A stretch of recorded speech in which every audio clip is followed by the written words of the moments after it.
Good morning, class 10th. How are you? Hope you have started going through lesson number 2, sectors of Indian economy. I have started this chapter yesterday and I'm now continuing this chapter with a new topic, that is GDP. Here it's written GDP. GDP stands for gross यानी कि total, सबका मिलाकर, domestic, जो भी एक देश के अंदर होता है। यहाँ देश की बात होगी, यहाँ घर की बात नहीं होगी। प्रोडक्ट, यहाँ प्रोडक्ट का मतलब production of goods and services है। जीडीपी की फुल फॉर्म है ग्रॉस डोमेस्टिक प्रोडक्ट, लेकिन जब हम इसके मीनिंग पर आते हैं तो हम कहते हैं जीडीपी का मतलब होता है the value of all final goods and services. कल हमने याद है किया था final goods and services and intermediate goods and services. So the value of all final goods and services which can be produced in each sector. ये production में final good किस sector में प्रोड्यूस हो रहा है, प्राइमरी में, secondary में या टर्टरी में। हम वो लेते हैं ड्यूरिंग अ पर्टिकुलर ईयर। जब ये काम हो जाता है तो हमें उस पर्टिकुलर सेक्टर की एक टोटल प्रोडक्शन पता चल जाती है। जैसे कि इस साल अभी कोविड-19 के चलते हुए सेकेंडरी सेक्टर काम नहीं कर रहा, सर्विसेज सेक्टर जो है वो भी काम नहीं कर रहा, तो इसके अंदर की वैल्यू कम हो जाएगी। किस साल में हो जाएगी? 2020-2021 में। ठीक है, तो हमें टर्टरी सेक्टर की प्रोडक्शन मिल जाएगी, ऐसे हमें सेकेंडरी सेक्टर की प्रोडक्शन मिल जाएगी, ऐसे हमें प्राइमरी सेक्टर की प्रोडक्शन मिल जाएगी।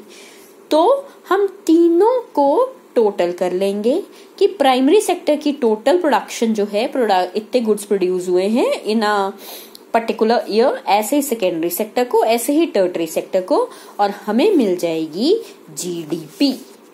जितने एक देश की जीडीपी होती है उतनी ही बड़ी उस देश की इकोनॉमी होती है। आप इसके लिए पेज नंबर 23 को पढ़ सकते हो।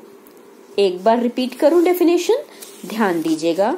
GDP means the value of all final goods and services produced in each sector during a particular year. It gives us total production of the sector of that year. The sum of production of all the three sectors give us GDP. जितनी बड़ी GDP उतनी बड़ी उस देश की economy. GDP को major करने का काम इतना आसान नहीं होता, ये अलग से क्वेश्चन भी बनता है। जीडीपी को कैलकुलेट करना या मेजर करना बेसिक रिस्पॉन्सिबिलिटी है सेंट्रल गवर्नमेंट की, रिस्पॉन्सिबिलिटी है सेंट्रल गवर्नमेंट मिनिस्ट्री की, केंद्रीय सरकार की। हमारे देश में रिस्पॉन्सिबिलिटी है फाइनेंस मिनिस्ट्री की, कैबिनेट मिनिस्टर जो नरेंद्र मोदी के अंतर्गत काम करते हैं।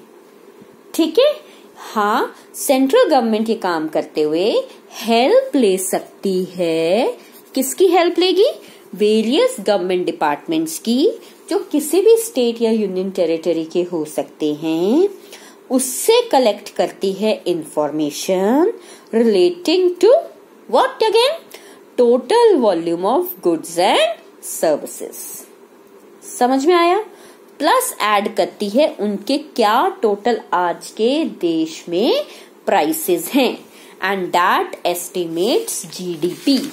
ये जो एस्टिमेट है इसका मतलब है अंदाजा लगाना, ये एक्यूरेट नहीं होता है। समझ में आ गया? How we measure GDP? जब हम ये जीडीपी वाला टॉपिक करते हैं तो हमारे लिए एक नेक्स्ट कंसेप्ट सामने उभर कर आता है, जिसे हम कहते हैं कि हमारे सेक्टर्स किस तरीके से राइज किए हैं। Sorry, I have written wrong date, it's 29/4।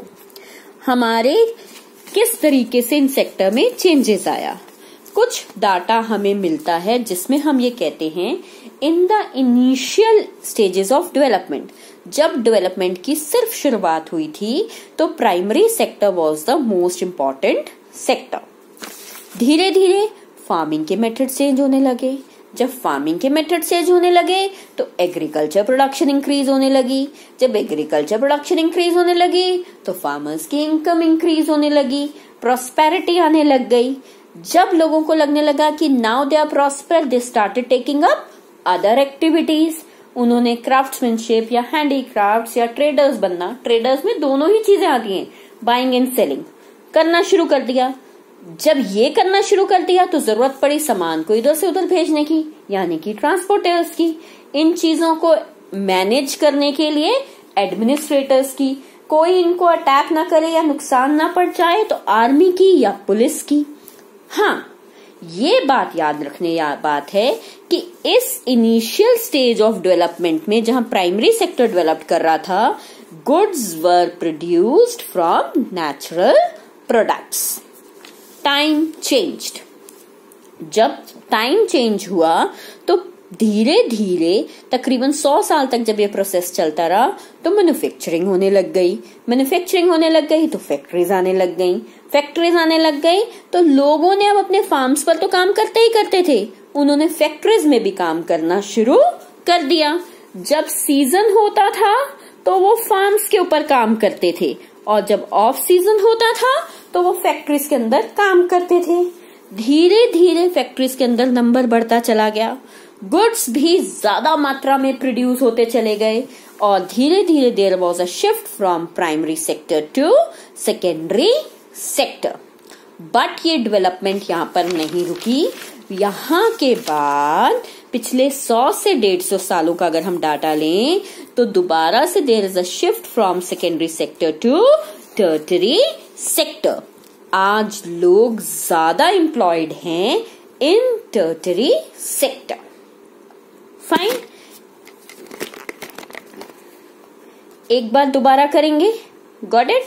ध्यान दीजिए, इनिशियल स्टेजेस में primary sector, agriculture production, prosperity आ गई, अदर एक्टिविटीज आ गई, अदर एक्टिविटीज को करने के लिए और एक्टिविटीज आ गई, लेकिन जितने भी गुड्स थे they were produced by natural products.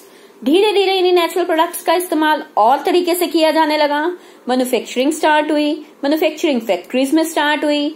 Workers ने अब फार्म्स में भी काम करने के साथ साथ फैक्ट्रीज में काम करना शुरू कर दिया। गुड्स को बहुत ज्यादा मात्रा में प्रोड्यूस किया जाने लगा। धीरे धीरे लोग प्राइमरी सेक्टर से सेकेंडरी सेक्टर में शिफ्ट हो गए, और साथ ही साथ पिछले 100 सालों के अंदर there is again shift from secondary sector to tertiary sector. क्यों ऐसा हुआ, that we will do in next topic. Okay, bye for now.